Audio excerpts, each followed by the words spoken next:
saudara-saudari yang terkasih di dalam Tuhan Yesus Kristus, selamat berjumpa kembali di dalam renungan pagi hari ini. Sebelum kita membaca dan merenungkan firman Tuhan, marilah kita bersama-sama mempersiapkan hati dan pikiran kita dan memohon tuntunan Roh Kudus. Mari kita berdoa. Bapa, di dalam nama Tuhan Yesus Kristus, kami bersyukur boleh diberi kesempatan untuk menikmati kembali hari penuh rahmat ini. Kiranya kami dapat memanfaatkan hari ini dengan benar. Mengawalinya, kami akan membaca dan merenungkan firman Tuhan. Kami memohon tuntunan Roh Kudus untuk membuka akal dan pikiran kami, agar kami dapat menangkap pesan yang hendak Engkau katakan. Kami serahkan hidup ini hanya di dalam tangan pengasihan-Mu. Amin. Saudara-saudari yang dikasihi Tuhan, renungan firman Tuhan pada pagi hari ini terambil dari Kisah Para Rasul 4 ayat 7-13. Saya akan membacakannya untuk kita. Lalu Petrus dan Yohanes dihadapkan kepada sidang itu dan mulai diperiksa dengan pertanyaan ini. Dengan kuasa manakah atau dalam nama siapakah kamu bertindak demikian itu?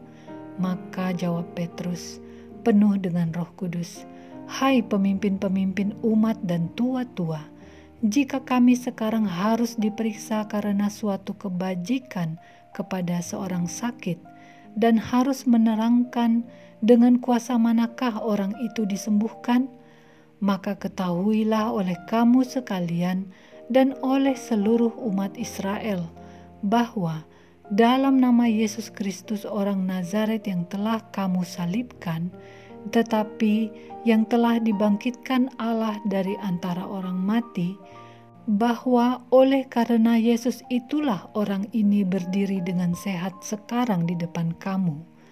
Yesus adalah batu yang dibuang oleh tukang-tukang bangunan, yaitu kamu sendiri.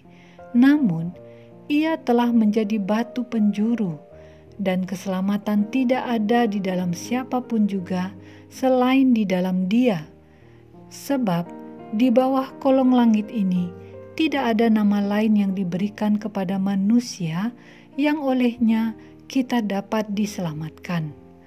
Ketika sidang itu melihat keberanian Petrus dan Yohanes dan mengetahui bahwa keduanya orang biasa yang tidak terpelajar, heranlah mereka, dan mereka mengenal keduanya sebagai pengikut Yesus. Saudara-saudariku yang terkasih, judul renungan pada pagi hari ini adalah keberanian yang mengherankan. Saudara-saudari yang dikasihi Tuhan, Petrus dan Yohanes dikenal sebagai orang biasa dan tidak terpelajar oleh anggota sidang. Tetapi anggota sidang dibuat keheranan atas keberanian Petrus dan Yohanes. Petrus yang penuh Roh Kudus menjawab pertanyaan yang diajukan kepada mereka.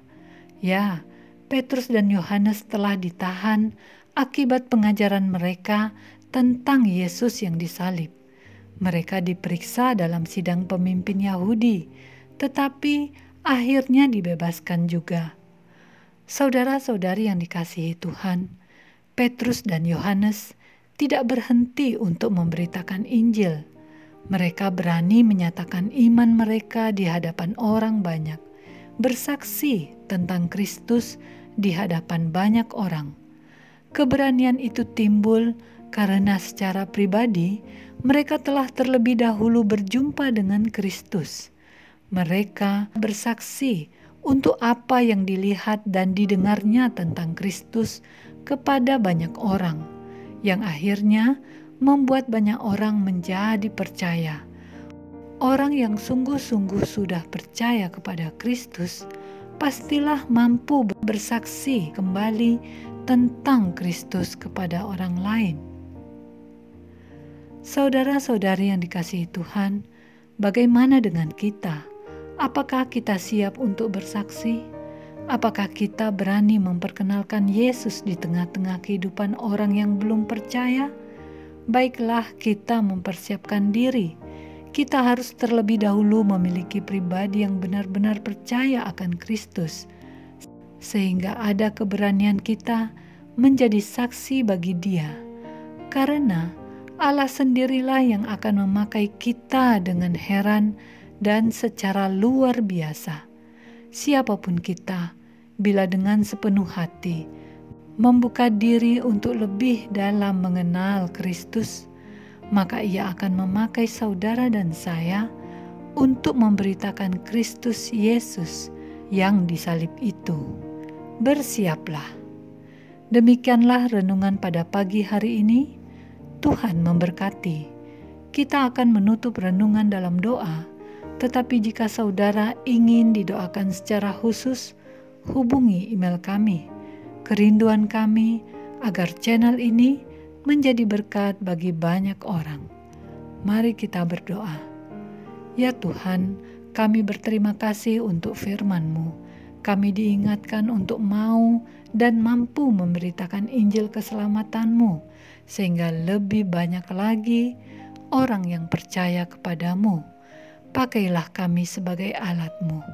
Kami menyerahkan seluruh kegiatan kami pada hari ini hanya di dalam tangan pengasihan-Mu. Biarlah nama-Mu senantiasa dimuliakan. Dalam nama-Mu Yesus, kami berdoa. Amin. Saudara-saudari, mulailah harimu. Kiranya kasih dan anugerah Tuhan senantiasa melimpah di dalam kehidupanmu. Muliakanlah Tuhan di dalam setiap aktivitasmu, dan jadilah saksi hidup bagi firman-Nya. Roh Kudus menyertai kita semua. Sampai berjumpa kembali di renungan berikutnya.